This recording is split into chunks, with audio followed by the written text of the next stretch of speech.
So that quirk is one we have in common, but it's where we both kind of write in the shower. We get our pencils out. Really? Interesting. We've even written some songs together in the shower.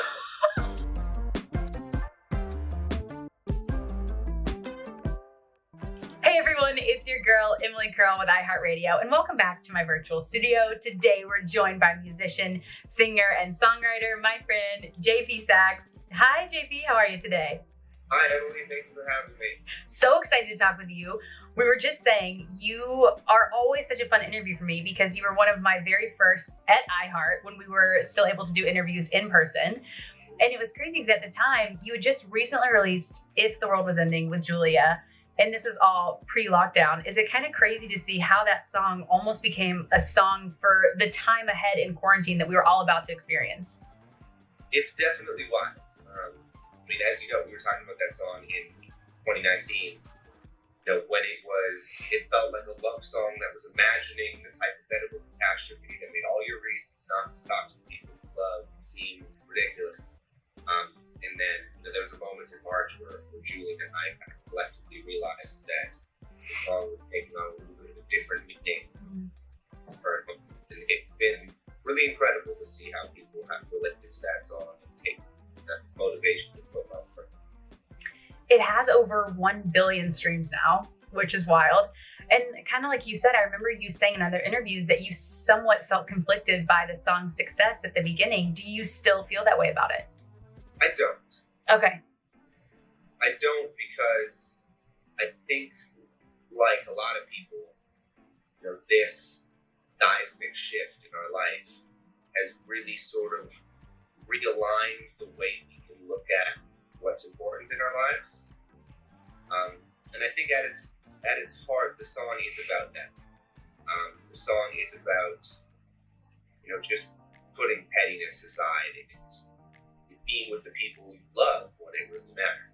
Now, I've said it in also a number of interviews, and you may have seen me say this before, but I really adamantly do not want people to use that song as an excuse to text their exes. I'm opposed to texting of exes. I do not encourage it in any way. But if it inspires you to reconnect maybe with a family member or an old friend, or someone you love who isn't dysfunctional, who you want to guide in a moment, whether it's the apocalypse or a Wednesday. And speaking of exes, you talked about your new song, A Little Bit Yours, which I told you, the song absolutely wrecked me. It's such a good one. I want to dive into this one because you've been waiting to share this for a long time. How did you know when was the right time that you wanted to release this song? So I originally recorded A Little Bit Yours for my EP, Hold It Together. And I'd written it at the beginning of 2018. No, beginning of 2019. I'd written it at the beginning of 2019, recorded it for the EP at the end of 2019. And then I decided not to put it on the EP because I wanted to have its own unique individual moment. I think putting out a song that is that heartbroken while being this in love. An interesting juxtaposition, yeah. I think it's made my life a nice little allegory of how it can get better in ways you don't. Let me tell you the line that really did me in was, I still kind of think it was up to me when I never could have made you stay. That one, because I feel like that's like such a universal thing. Like when you do, you lose a relationship or you break up, you go back and you play all these moments in your head of, could I have done this differently? Could I have said this differently? But it's like at the end of the day, it's like, it's supposed to work out how it's going to work out.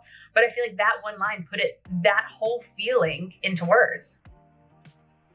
Yeah, I mean, you just gave me chills a little bit because that really is kind of at the center of that negotiation in your head after a breakup. Like, is there something I could have done differently? Is there something I could have said differently?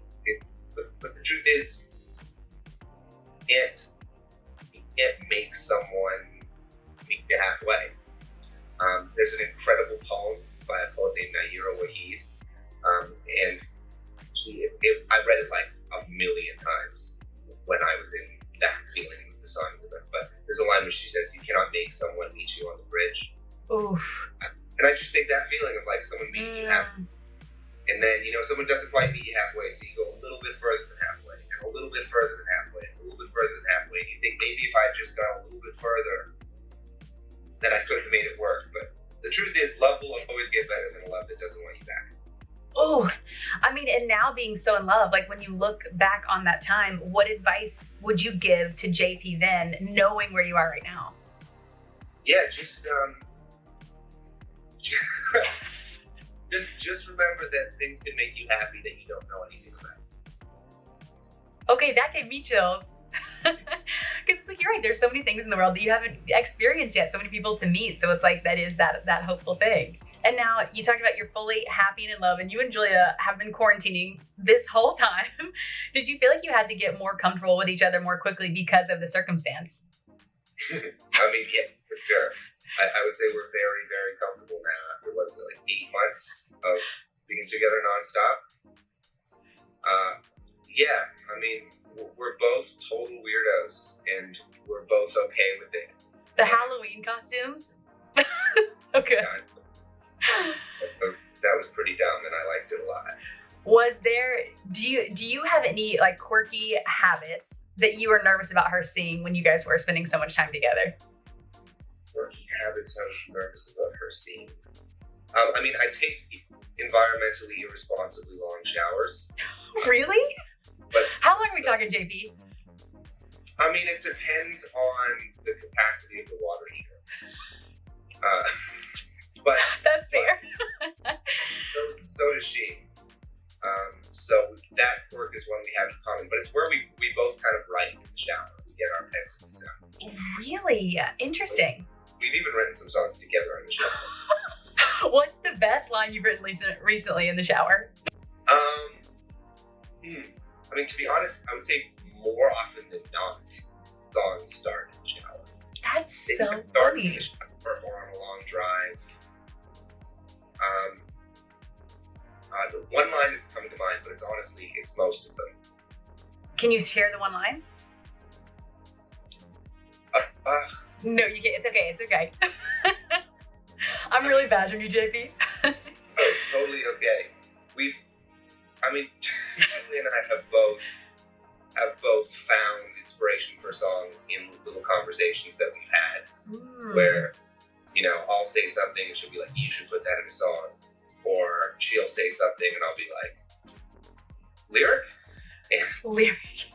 Yeah, it's funny because sometimes we're just trying to be sincere and have honest conversations, but like there's always that little part of us that is always thinking. Yeah. I mean, you guys are both such incredible songwriters. What's the most challenging part of being, also in a relationship, but also artists living in the same house? Or do you find parts challenging? What's challenging about living with Julia? I mean... No, not living with Julia. We love Julia here. I'm not sure. I mean, I hate to sound like an annoying ass fairy tale, but we haven't run into any songwriter specific issues, and I think part of that is both of us really wholeheartedly respect and appreciate and support one another's art.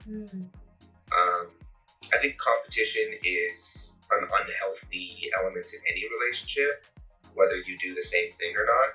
But I think if you work in the same field, it can be kind of detrimental because your partner isn't like your point of comparison for your success. It's your partner in success. Yeah. And I think both of us just want each other to win. So although I see why there would be potential issues and all that, we haven't run into them quite yet.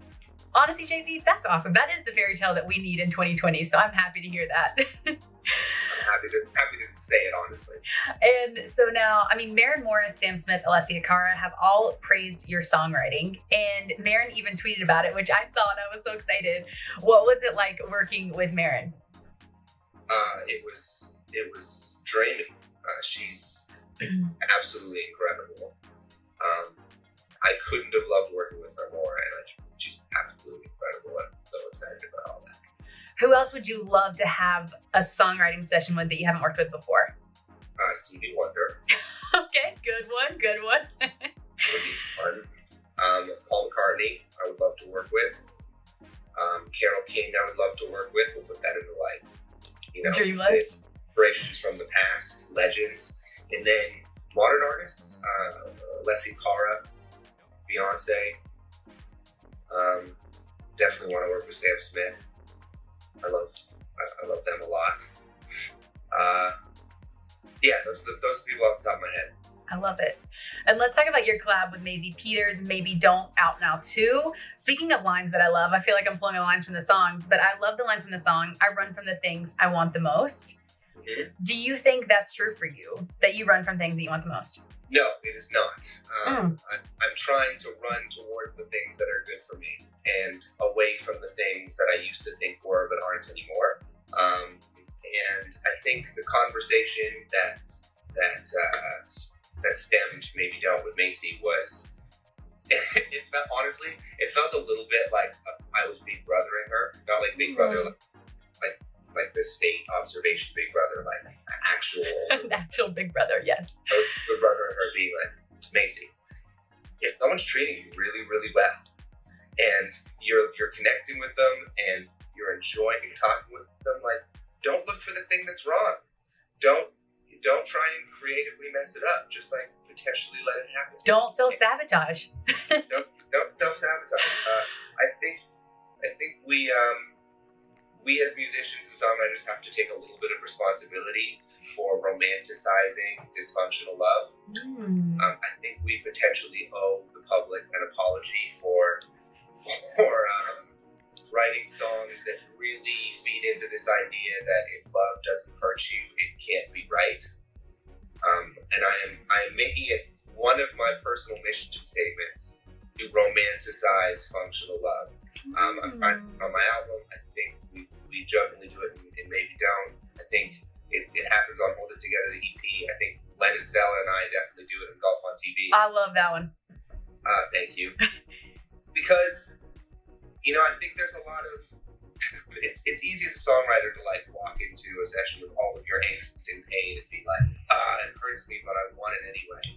And I think we potentially as songwriters just need to do a better job of being like, maybe if something hurts you, it shouldn't be the love you want, and maybe love can be good for you. It's still really sexy.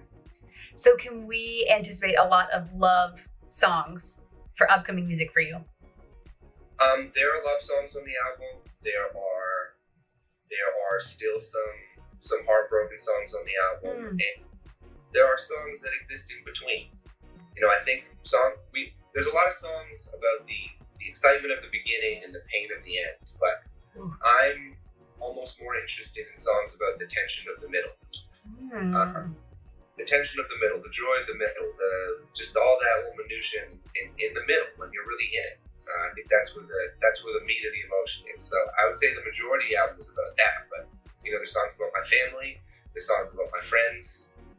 So it's a holistic collection of emotions from my journals.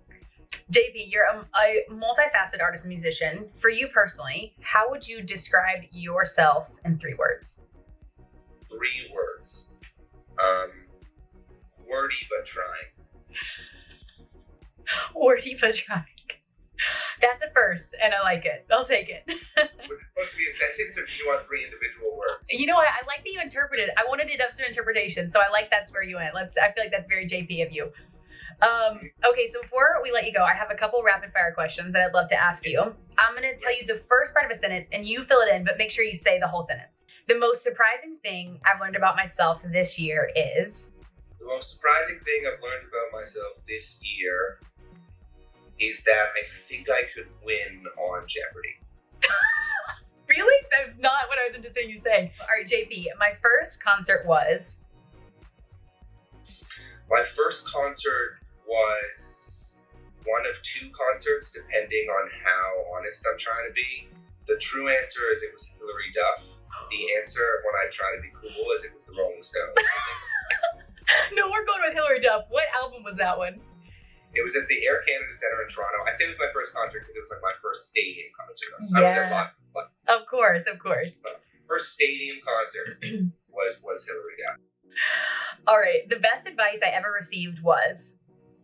The best advice I ever received was just try and be yourself better. Looking at other people who are winning and think, oh, that's how I have to do it, is misleading. I really like that. The 3 things I'm thankful for this year are? Three things I'm thankful for this year are my health, a job that I love that I was able to continue to do safely, and Julia. Aww. JP Saxe, thank you so much for your time. Always so great to see you. And for everyone watching, make sure you stream A Little Bit Yours and Maybe Don't with Maisie Peters. And JP, hopefully I'll see you again very soon. I can't wait. Thank you so much for having me. Thanks so much for watching. Make sure to stream A Little Bit Yours by JP Saxe and Maybe Don't by Maisie Peters, featuring JP Saxe on iHeartRadio. We'll see you next time. Hey guys, thanks so much for watching. Did you like that video? You can check out more over here. And don't forget to subscribe to iHeart right here. And if you're already a longtime fan, make sure you ring the bell down below so you don't miss a single video. Bye guys.